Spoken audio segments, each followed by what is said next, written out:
Okay, we've got pulled fur. She's still got a very wide belly though. So I don't know if she's had them yet. We're gonna look. I'm finally feeling like I'm not a failure as a rabbit breeder. Oh my goodness. She's got a ton of fur here. I think, all right, I don't find any babies yet. She's probably putting them there. So in a couple hours, we should have babies. Yay. Can I pet you? Or are you too stressed out? Okay, good girl. All right, we're a couple hours later. All right. All right. Good girl. It's just me. Good girl. Good girl. Even mamas who are experienced with you are a little jumpy sometimes. Now, this is why we always come out and look. See, her fur is over here. 99 times out of 10, they're over here. So I'm just gonna move them, okay? I'm gonna put them in with your fur. You're checking on me, aren't you? I'm just gonna put them in the nest, okay? There's only 3, so that's kind of a bummer, but good girl. She did pretty good. Not too bad. They're bigger kits, so. Hi, yeah, you just finished, didn't you? Good girl. She's been with me her whole life, so she's pretty trusting with me. That's not all does. But then you saw she did jump at me there for a minute, so animals will be animals, just remember that. It's Ava's litter is almost 2 weeks old. She's feeding all 3 of them really, really well. They're hiding very well too. Hi! We've got 3 very different looking ones, which is really fun.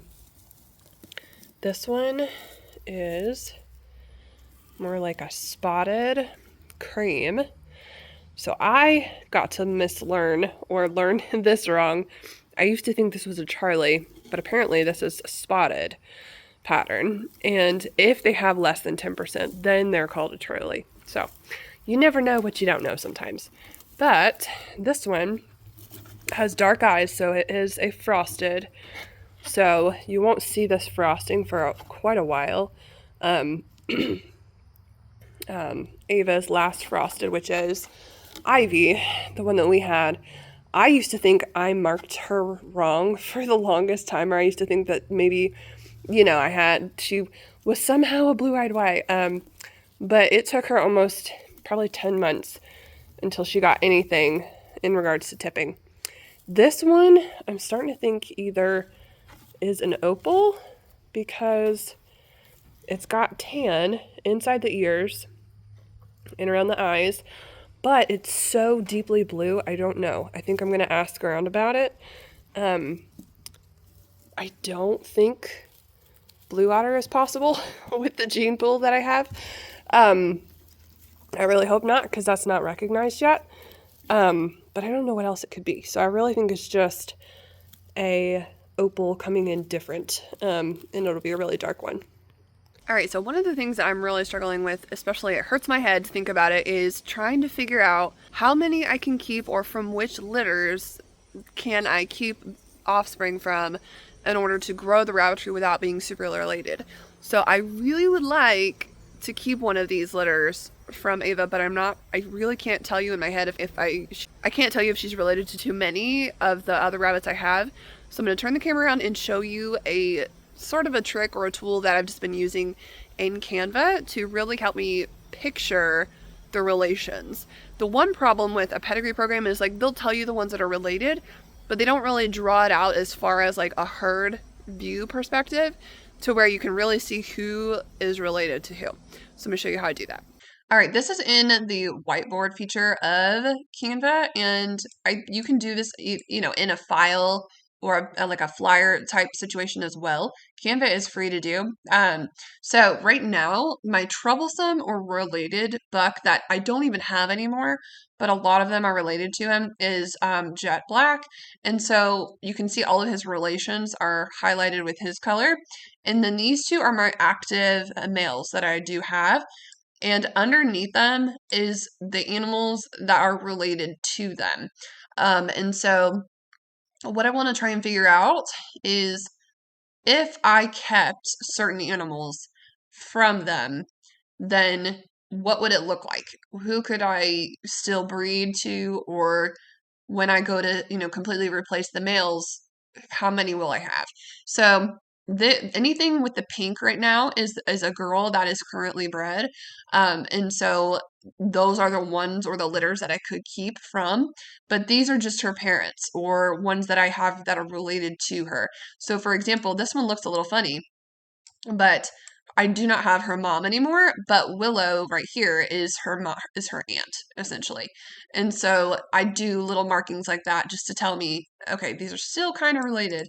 And truthfully, in the rabbit breeding world, unless you're selling them for a show or anything like that, if you're breeding them for meat, this is not a big deal. It doesn't cause that much issues. But most people kind of frown on relations a little bit. But I also find that when you are so tightly bred to each other, when the animals are that way, when you go to introduce new lines or when someone buys one from you, I feel like they have a whole lot more of an issue getting litters. So that's where you kind of need to watch that. So here's what it looks like. Now I have an Ava baby, which like I said, Ava is on a litter right now. I might keep it. I don't know. But this is what it would look like. I mean, he's the dad. So if I kept one from there, that would be him. Lillian and Oak and Jessica are all junior does that I kept this year. So these girls are younger, so they're not able to breed until next year. So that kind of brings them out of the breeding possibilities for this year. Dahlia right here is bred, and she's bred to Tabby. So, I mean, this kind of causes a big issue as far as relations go, but Dahlia is amazing. She's my one doe that I got second place at Lop Nationals with her. So I want more of her.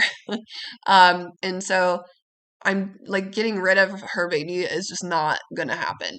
So that one's definitely coming, and I'm gonna keep that one. And then these girls over here can be bred to anyone, any of these boys. So these are fairly loose as far as the bucks that I have, but you see how related they are. So that's kind of an issue there. Let's change this now to existing herd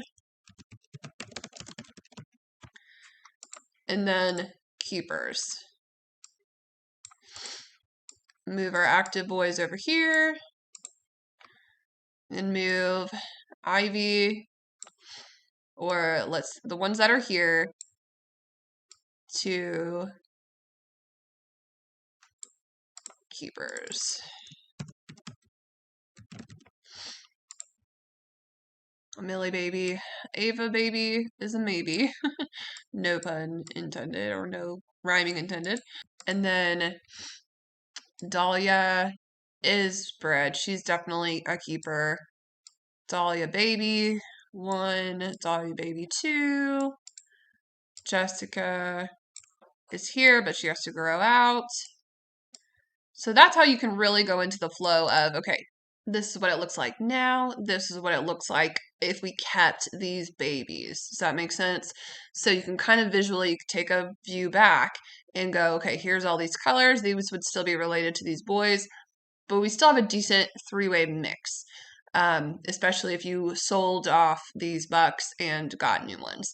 So eventually we would start to bring more does in as well. So I really hope that helps you kind of be able to see, just kind of take a visual picture of, it's less strain on the brain, but then you're able to kind of plan out who can we keep from, who can we, who do we need to let phase out or buy new ones from, that sort of thing, to increase your herd number and not, get too tightly bred. So I hope that was helpful for you, and I will see you in the next video.